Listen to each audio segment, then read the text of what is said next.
जय हिंद दोस्तों, नमस्कार। आज हम लोग पढ़ाई करेंगे 17 जनवरी से रिलेटेड कुछ प्रमुख क्वेश्चन करंट अफेयर। तो सबसे पहला सवाल भाई आ रखा है, ईरान की राजधानी क्या है?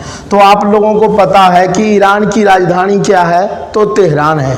और इसी के बगल में देखिएगा तो एक और देश है जिसका नाम है इराक। तो इराक की राजधानी क्या है? बगदाद। पिछले क्लास में शायद इराक से रिलेटेड हम सवाल आपको बताए थे कि डेजर्ट स्टॉर्म अमेरिका के द्वारा चलाया गया था, प्लान चलाया गया था। ठीक है, अब यहां से और देखा जाए तो और कहीं कुछ नहीं है। अब यहां पे एक क्वेश्चन मैं आपको दे रहा हूं कि जिस तरह से हम लोग पढ़ते हड़प्पा सभ्यता, वैसे ही मिस्र सभ्यता रहा करता था, वैसे ही मेसोपोटामिया। तो यहां से आपके एग्जाम में कई बार पूछा गया है कि जो मेसोपोटामिया जो सिविलाइजेशन है, सॉरी स्टार्टिंग में जो था वह किस दो नदी के किनारे स्थित था? ये जरूर हमें बता दीजिएगा, और नहीं आप लोग बताएंगे तो मैं फिर आपको बता दूंगा। Condition number 1। दूसरा, ये जो मेसोपोटामिया सभ्यता था, इन दो देशों में से सबसे ज्यादा एरिया फैलाव किस देश में था, यह हमें आप लोग बता दीजिएगा। लेकिन ऑप्शन इसी दोनों में से कोई एक है, यह मैं आपको हिंट दे चुका हूं।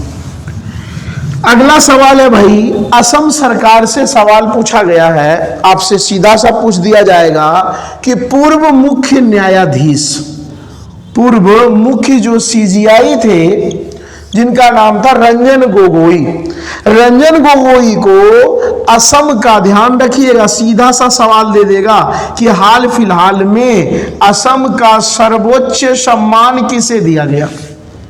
तो असम का जो सर्वोच्च सम्मान दिया गया है, पूर्व CGI chief justice of India, supreme court के हेड रंजन गोगोई को असम का सर्वोच्च पुरस्कार दिया गया। अब आपसे यह पूछ लेगा कि भाई असम का जो सर्वोच्च पुरस्कार है उसका नाम क्या है? तो यह नाम जरूर आप लोग याद रखिएगा, उस पुरस्कार का नाम क्या है? असम वैभव।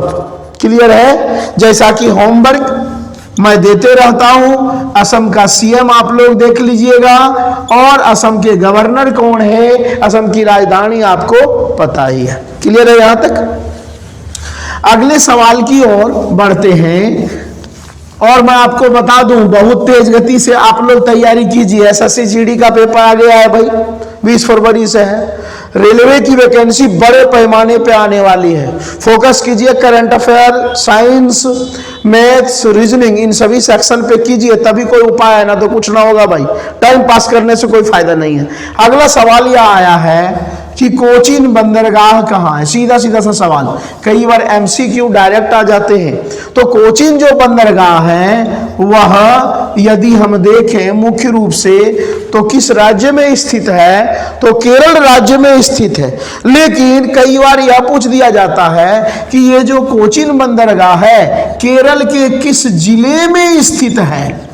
तो त्रिशूर जिले में कोचीन बंदरगाह स्थित है। इसे अरब सागर की रानी भी कहा करते थे। ठीक है, और इसी कोचीन कालीकट बंदरगाह, कोचीन कालीकट सब आसपास है, इसी बंदरगाह के पास पहला जो पुर्तगाली बनिया था, व्यापारी था, 1498 में आया, जिसका नाम आप लोगों को पता ही है, वास्को डी गामा।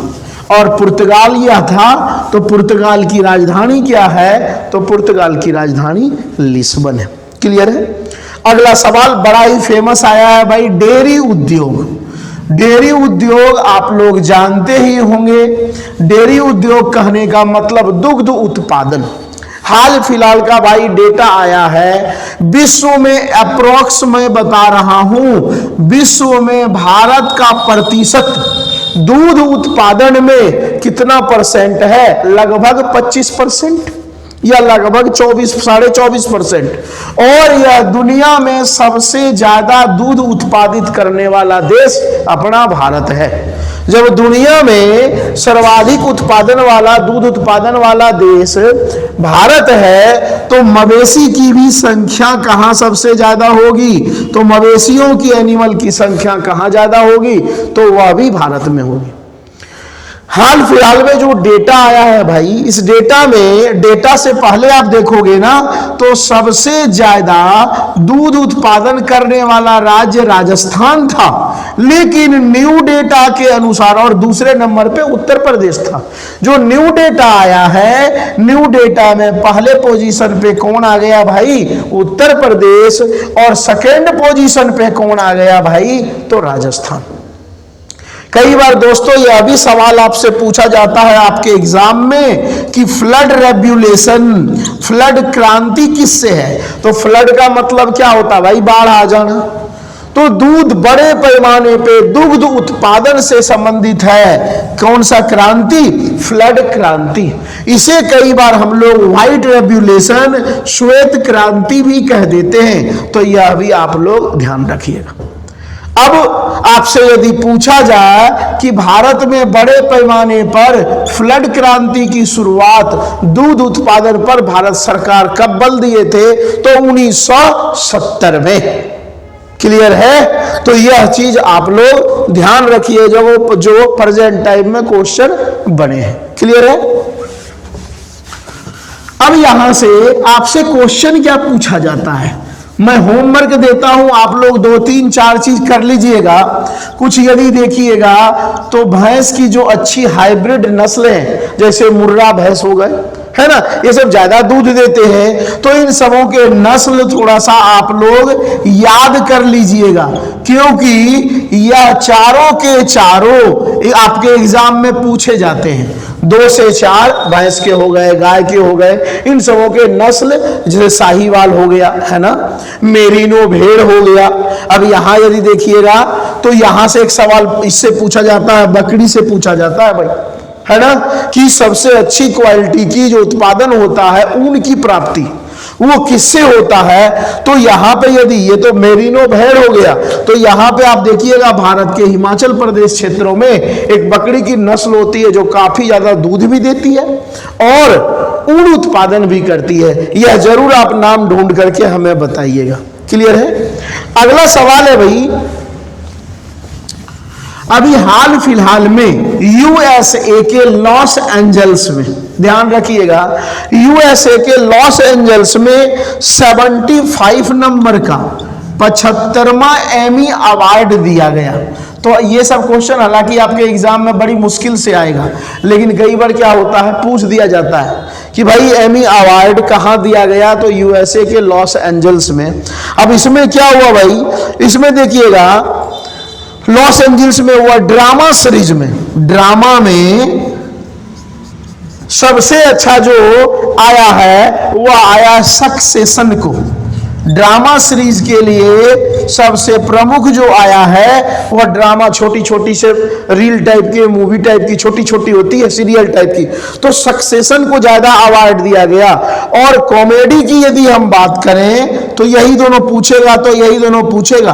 कॉमेडी के क्षेत्र में यदि हम बात करें तो द सियर, ध्यान रखिएगा, द सियर को बड़े पैमाने पर पुरस्कार से नवाजा गया। हालांकि चांसेस कम है, लेकिन मैं बता देता हूं कई बार क्या होता है, क्वेश्चन अटपटे सवाल पूछ दिए जाते हैं आपके एग्जाम में।